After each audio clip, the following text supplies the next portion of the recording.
These are some of the prying tools that have proven most useful to me. Now, I'm about to add another. It's called the Trim Puller by Zenith Industries.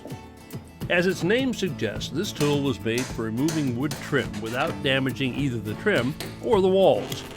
The ground bevel on the edge allows the tool to be easily driven between the trim and wall. The integrated center wedge then continues to separate the materials. In some cases, this wedging action alone is enough to complete the job. The trim puller is designed to be leveraged side to side. Because of the wide contact area and greater leveraging effect, trim removal goes faster while wall surfaces remain undamaged. Removing shoe molding, baseboards, chair railing, door casing, carpet strips, tile, and more. It's always impressive when a single tool can do so many things so well.